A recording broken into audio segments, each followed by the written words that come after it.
Meron tayo ditong mais or sweet corn. Magninilagang baboy tayo guys. So, meron tayo ditong mga mais. In-slice ko lang siya ng ganito at ilalagay natin sa pressure cooker.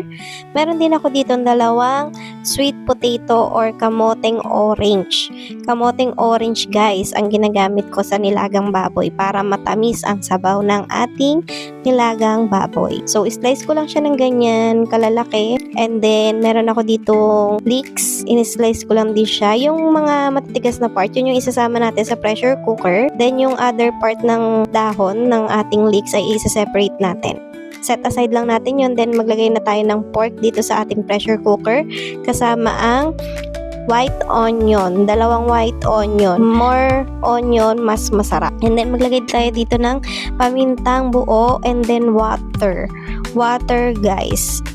So, yung sapat lang sa ating mga ingredients, and then isara natin at ilagay na natin ang ating whistle ng pressure cooker. Pakukuluan natin ito sa loob ng 25 minutes. Yes, 25 minutes lang guys. Mag-i-start lang tayo mag-timer ng 25 minutes pag nag-whistle na siya.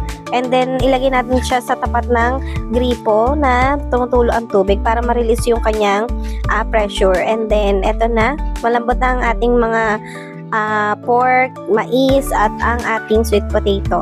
So, lagay na natin ang ating saging na saba at yung natira nating leeks kanina. So, test natin kung malambot na talaga. Nakita nyo naman, jiggly na yung pork niya. Ibig sabihin talagang malambot na. So, ang pampaalat natin is patis at ang ating pork cubes.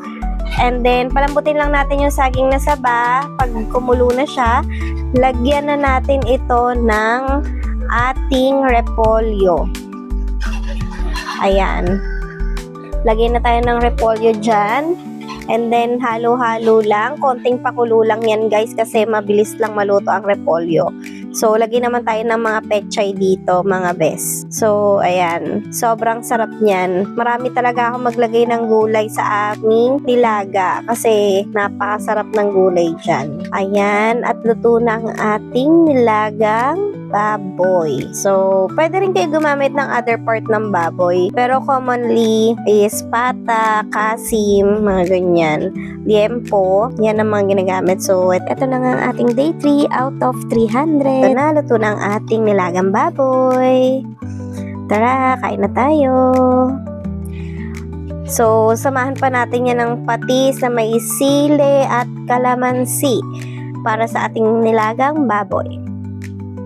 So, tikman na natin. Sobrang lambot nito guys. Sobrang lambot ng ating pork. Lagyan natin ng patis. At tikman na natin yan mga bes. At sobrang sarap talaga nito. Talaga mapaparami ka ng kain.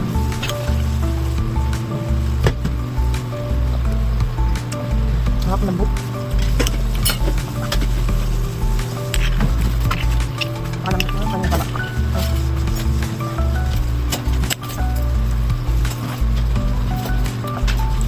Ay, saan mo